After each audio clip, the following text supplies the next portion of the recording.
On pense qu'on est capable, avec la situation actuelle des finances publiques, à la fois de donner un répit du côté des impôts, donc de remettre de l'argent dans le portefeuille des Québécois, incluant la classe moyenne, et continuer de mieux financer les services, entre autres en éducation et en santé. De quoi aura l'air le premier budget du second mandat du gouvernement de François Legault? À moins d'un virage à 180 degrés, le ministre des Finances, Éric Girard, devrait annoncer les baisses d'impôts promises en campagne pour réduire le fardeau fiscal des contribuables québécois qui sont parmi les plus lourdement taxés au pays. Une mesure risquée selon certains, surtout si l'économie devait s'embourber davantage. La directrice de l'Institut du Québec est l'une des sceptiques. J'ai rencontré Emna Braham au HEC à Montréal. Emna Braham, bonjour. Merci d'être avec nous. Bonjour. Budget du Québec qui va être déposé mardi. Commençons. Qu'est-ce que vous allez surveiller? Qu'est-ce que vous voulez voir dans ce document de M. Girard?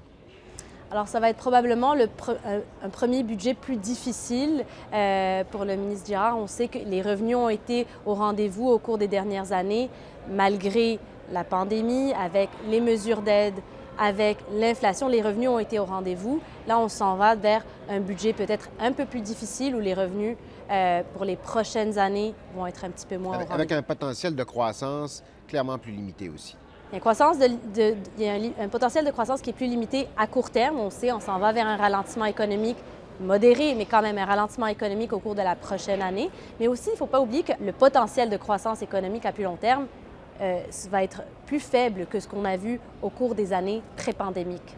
M. Girard a tout de même dit à plusieurs reprises, il nous l'a dit à cette émission il y a encore quelques semaines, que les réductions d'impôts, les baisses d'impôts qui avaient été promises par son parti durant la campagne électorale, c'était toujours dans les cartons, malgré l'incertitude économique. C'est une bonne idée? Alors, ça peut se comprendre. Décider de baisser les impôts pour les particuliers, c'est une décision, un choix de société. La promesse a été faite assez clairement en campagne électorale. La coalition Avenir Québec a été élue majoritaire et donc on peut dire qu'il y a une certaine adhésion à ce choix de société. Par contre, on peut regretter que ça n'ait pas été fait dans un contexte de débat sur les finances publiques et sur la fiscalité plus large parce que c'est une décision qui va avoir un impact sur nos finances publiques. De quelle façon? Qu'est-ce que vous voulez dire par un débat plus large? Qu'est-ce que vous auriez voulu voir? Bien, d'abord, ce qu'il faut retenir, c'est que lorsqu'on se défait d'une certaine source de revenus, comme lorsqu'on diminue les impôts sur les particuliers, donc on laisse aller une certaine part des revenus attendus, bien, ce qu'on fait, c'est qu'on va venir jouer probablement sur trois choses, sur la qualité des services, sur le sol budgétaire ou sur notre niveau d'endettement. Là, la proposition qui a été faite, c'est de ne pas toucher aux deux premiers, mais plutôt de toucher à notre niveau d'endettement en finançant cette baisse d'impôts, en allant piger dans les versements prévus au Fonds des générations. Oui, donc c'est une décision politique, vous l'avez dit, il l'avait promis, la CAQ l'avait promis, on tient la promesse. Est-ce qu'on aurait dû revoir et dire, dans le contexte où le gouvernement veut aider les familles qui ont peut-être un peu plus de difficulté à traverser la période économique actuelle, est-ce qu'une aide plus ponctuelle n'aurait pas été plus prudente? Bien, c'est ça aussi un des enjeux, c'est qu'on vient quand même faire une proposition qui est permanente. Ça va être très difficile de réaugmenter les impôts par la suite. Donc, c'est une solution permanente pour un enjeu qui semble quand même temporaire. Donc, on le sait, on a un contexte économique qui est bien particulier. On a à la fois de l'inflation qui est encore très élevée, on a les taux d'intérêt qui augmentent. Donc, les taux se resserrent sur les ménages. Ils sentent cette pression, ce stress financier. Ils ont besoin d'aide. Et certains ont besoin d'aide. Voilà. Donc, on veut aider.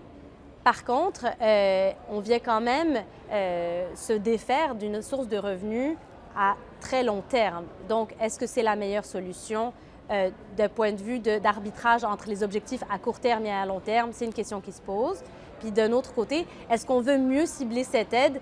Certainement, pour des raisons d'équité, on voudrait cibler plutôt les ménages à plus faible revenu. Donc ça aurait peut-être été avantageux d'être un peu plus pointu dans l'approche quand vient le temps d'aider les familles ou les contribuables québécois. C'est ce que vous dites.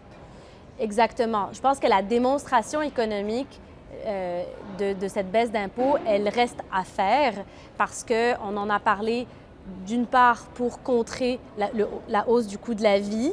Par contre, on sait que ça va venir un petit peu plus tard en 2023, là où l'inflation va être encore élevée, mais quand même en ralentissement. Est-ce que ça pourra aussi avoir un effet de stimulation de la croissance économique? Ce n'est pas certain dans un contexte de plein emploi.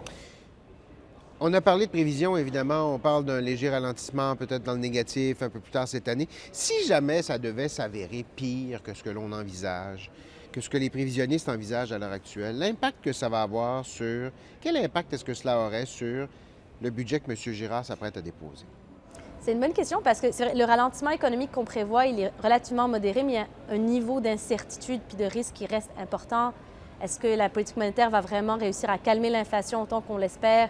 Est-ce que les risques géopolitiques qu'on voit en Europe, en Asie vont se matérialiser? Donc, le niveau de risque, il est important. On est d'accord là-dessus. Quel effet ça peut avoir sur les finances publiques? Bien, d'une part, c'est qu'on peut se dire que est-ce qu'on va devoir mettre des mesures plus spécifiques pour aider les entreprises, pour aider les ménages si le ralentissement est plus sévère qu'on l'imagine? Bien, là, on vient de se défaire d'une certaine marge de manœuvre pour faire face à ces enjeux-là. Le gouvernement risque de tracer la voie vers l'équilibre budgétaire. Il semble y avoir beaucoup de pression pour tenter de ramener tout ça. Est-ce que c'est prudent de le faire, compte tenu de la situation économique très instable et un peu difficile dans laquelle on se trouve présentement? Bien, l'équilibre budgétaire, c'est un petit peu la condition première pour atteindre nos autres objectifs financiers. Donc, on veut retourner à l'équilibre budgétaire. On a suspendu la loi en 2021 pour se donner un petit peu plus de marge de manœuvre, pour ne pas devoir couper dans les dépenses de manière abrupte, et alors qu'on était en pleine pandémie et qu'on savait que les enjeux économiques étaient là pour perdurer. La question, c'est plutôt de dire, est-ce qu'on veut modifier cette loi? Moderniser, quelque part. Exactement, parce qu'on le voit pendant les deux principales crises économiques qu'on a connues, on a dû suspendre cette loi.